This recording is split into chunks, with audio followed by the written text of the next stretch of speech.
नमस्कार साथियों, कैसे हैं आप लोग। तो उम्मीद है कि आप लोग स्वस्थ होंगे।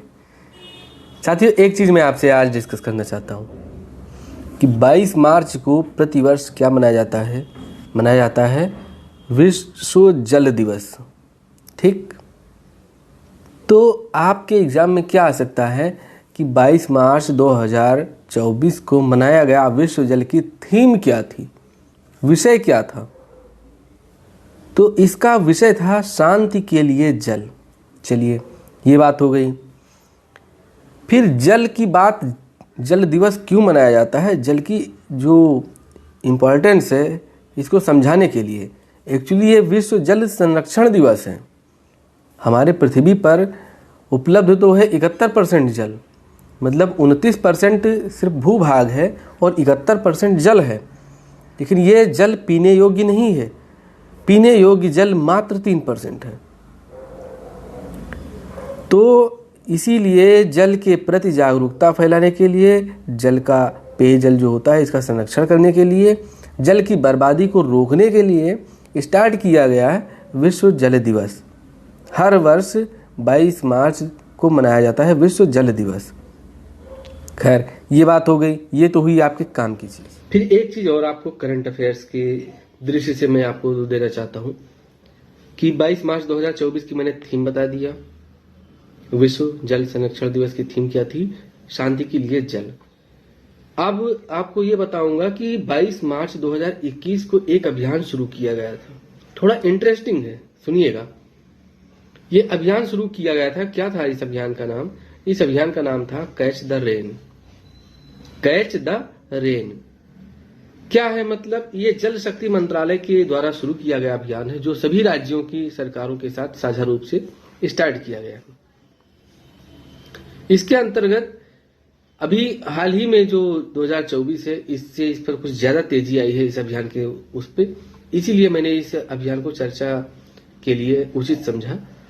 इसका मतलब ये था कि जो भी सरकारी बिल्डिंग्स बनी हुई हैं प्रदेश में, जो चाहे केंद्र सरकार की हो या फिर चाहे राज्य सरकार की हो, जो अब बनेंगी उनको इस हिसाब से बनाया जाएगा कि जो बारिश होगी तो उनके छत इस हिसाब से बनाए जाएंगे कि जो बारिश होगी उसका पूरा पानी उस छत में स्टोर होगा और उस पानी को पाइप के द्वारा जमीन में समाहित कर दिया जाएगा या रिजर्वायर में समाहित कर दिया जाएगा, ताकि जो जल स्तर है, भूमिगत जल स्तर है, ये ऊपर। मैंने जब भी इस योजना के बारे में जब पढ़ा तो मुझे बहुत अच्छा लगा कि ये पहल बहुत अच्छी है।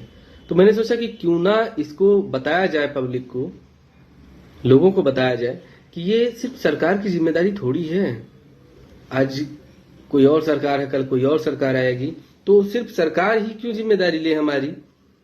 हमारे भविष्य की चिंता सिर्फ सरकार ही पर ही हम क्यों ना ले? हम भी तो खुद कर सकते हैं। तो जो अब नए लोग जो घर बनवा रहे हैं, नए घर बनवा रहे हैं, उनमें ऐसा सिस्टम अपना सकते हैं कि छत पे ऐसा पाइप, मतलब ऐसा बनवाए छत की रेलिंग कि जल जब वर्षा का जल हो तो उसमें स्टोर हो जाए। आपके नहाने का काम भी आ सकता है, एज स्विमिंग पूल, तो स्टोर हो जाएगा। फिर उस पाइप को ऐसे लाके अपने घर के जैसे गार्डन वार्डन में उसको भूगर्भ जल के थ्रू नीचे जल में अंदर जाने दीजिए। क्योंकि आप देखिए, शहरों में, गांव में तो जल जो है वो नीचे जाने के लिए तालाब है और खेत है या फिर गड्ढा है, उसमें स्टोर हो जाता है, धीरे धीरे जाता रहता है नीचे। लेकिन शहरों में वर्षा का जल पूरा का पूरा शहर से बाहर चला जाता है। नाले के थ्रू, ड्रेनेज सिस्टम जो भी बनाए गए हैं हमारे शहरों में, तो बाहर चला जाता है। कुछ भी जल जो है वो नीचे नहीं जा रहा है। मतलब एक प्रक्रिया होती है कि जल रिस कर नीचे जाता है।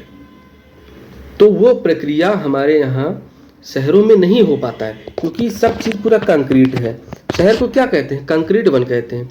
कि हर जगह फर्श है, हर जगह, जहाँ फर्श नहीं है वहाँ टाइल्स लगी हुई है, जहाँ टाइल्स नहीं वहाँ इंटरलॉकिंग लगी हुई है। कहीं पार्कों में, छोटे छोटे जो पार्क जो मोहल्ले में बनाए गए हैं, उनमें कुछ सिस्टम है कि जल थोड़ा सा रुक जाता है, ठहर जाता है, वरना सारा का सारा जल शहर से बाहर चला जाता है 1-2 घंटे में। वो जल पृथ्वी के अंदर नहीं जा पाता है। इसीलिए देखिए शहरों में जो है वहाँ पे जल स्तर बहुत जल्दी नीचे चला जा रहा है, क्योंकि वो जल स्तर को रिसाइकिल करने के लिए हम जल को नीचे नहीं जाने देते हैं। अगर रिसाइकिल होता भी है तो शहर से ले जाकर दूर कहीं, या फिर नदियों में, ज़्यादातर शहर तो नदियों किनारे ही बसे हुए हैं, तो नदियों में हम बहा देते हैं तो चला जाता है। तो नदी के किनारे वाला पार्ट तो मान लो उसका ठीक रहता है, लेकिन मान लीजिए नदी से दूर है तो वहाँ का जल स्तर बहुत नीचे चला जा रहा है। बारिश आप जब भी होगी, मैं तो कल ऑफिस में था, बारिश हो रही थी, देख रहा था कि जो भी बारिश हो रही थी तो सारा का सारा जल जो है वो बह के बाहर चला गया। आधा एक घंटा तक भरा रहा, लेकिन भरा रहा फर्श पे भरा रहा ना, तो फर्श पे जब भरा रहा तो वो सोखेगा तो है नहीं, और जब वो एब्जॉर्ब नहीं करेगा तो वो नीचे नहीं जाएगा, वो ऐसे ही ड्रेनेज सिस्टम से के द्वारा बाहर चला गया। तो इसलिए इस पहल को शुरू करना खास करके शहरों में बहुत आवश्यक है कि आप अपने छत पर ऐसा बनवाइए कि जल उसमें स्टोर हो जाए, वर्षा का जल। वो टंकी का ढक्कन न खोलिए, उसमें पानी नहीं जाएगा, 1-2 लोटा जाएगा भी तो जाएगा, तो उससे आपका कुछ भला नहीं होगा। जल की बर्बादी को रोकें। आप लोगों को, ज़्यादातर लोगों को मैंने देखा है कि टैप खोल लेते हैं, ब्रश करते रहते हैं, टैप चलता रहता है, तो ये जल की बर्बादी है। बर्बादी इसलिए है, आपके मन में ये चल रहा होगा अरे इतना पानी है, पानी की कमी है। पानी कमी नहीं है मेरे भाई, पीने वाले पानी की कमी है। आप अगर शहर में रह रहे हो तो जो शहर में सप्लाई वाटर भी आता है उसको पीने से भी लोग बीमार हो रहे हैं, क्योंकि उनको अब आदत हो गई है आरओ वाटर पीने की। हम लोग खुद ही हैं, अभी 2-4 साल पहले तक मतलब गांव का जल अच्छा लगता था कि गांव में जाए तो गांव का पानी नल अच्छा लगता है, लेकिन अब क्या हो गया, आरओ की आदत इतनी हो गई है कि गांव का पानी अच्छा ही नहीं लगता है। सरकार जो भी योजनाएं शुरू करती है वो दीर्घकालिक शुरू करती है, उसका इंस्टेंट रिएक्शन और इंस्टेंट जो फायदा है वो नहीं मिलता है। जो मतलब ऐसी योजनाएं हैं जो सामाजिक लाभ के लिए शुरू करती है, उसमें दूरगामी परिणाम उसमें छिपे होते हैं। जो ये कैच द रेन जो है, अगर हर शहर में ये स्टार्ट हो जाए, हर घर में स्टार्ट हो जाए, तो सोचो सरकार की ये नीति बनाने वाले, ये नियम बनाने वाले, ये योजना बनाने वाले व्यक्ति कितने बुद्धिमान हैं कि उन्होंने क्या सोचा कि जो बारिश का जल है वो बह जाता है पूरा का पूरा, इसको स्टोर करके और इसको पूरा पृथ्वी के अंदर फिर से समाहित कर दिया जाए। तो सरकार जो भी नियम कानून बनाती है कुछ सोच समझकर बनाती है। तो इसलिए, और अगर मान लीजिए सक्सेस हो गया, हर इंसान अगर ऐसा काम करने लगे कि छत बनवाए, उसकी रेलिंग उठवा दे, ऐसा कर दे कि बारिश का जल, वर्षा का जल जो है स्टोर हो जाए उसमें, और पाइप के द्वारा ही नीचे जाए, इधर उधर ना जाए, सड़क पे ना जाए, तो क्या होगा, कुछ होगा। मान लो हम कहते हैं कि 1000 लीटर जल आपने पृथ्वी के अंदर डाल दिया, तो आपके जैसे हजारों घर होंगे, कितना जल चला जाएगा पृथ्वी के अंदर। हम जो भी जल यूज करते हैं निकाल तो लेते हैं, लेकिन वो बाद में नीचे कहाँ जा पाता है, वो आधा उड़ जाता है वाष्प बनकर, या फिर शहरों के बाहर चला जाता है। तो जो शहरों के बाहर चला गया तो शहर में नीचे कहाँ आएगा। तो इसलिए ये कैच द रेन जो प्रोग्राम है बहुत ही ज़्यादा अच्छा हमें लगा, और इसलिए हमने इसके बारे में बताना आपको उचित समझा। आपका उत्तर प्रदेश पुलिस का टेस्ट सीरीज जो है शाम तक या फिर कल सुबह मिलेगा, और तैयारी करते रहिए, कुछ ना कुछ इनोवेटिव करते रहिए, समाज के लिए कुछ करते रहिए, कि सोचते ज़रूर रहिए, करें भले ही ना, लेकिन सोचें ज़रूर, और जब सोचेंगे तो कर डालेंगे ही, ये मैं जानता हूँ। तो कुछ ना कुछ स्टेप उठाते रहिए, जिस लेवल में है उसी लेवल पे कुछ ना कुछ करते रहिए। तो सबसे पहले अच्छा इंसान बनिए, अच्छा सोचिए, अच्छा देखिए और अच्छा करिए, सब चीज़ अच्छा होगा।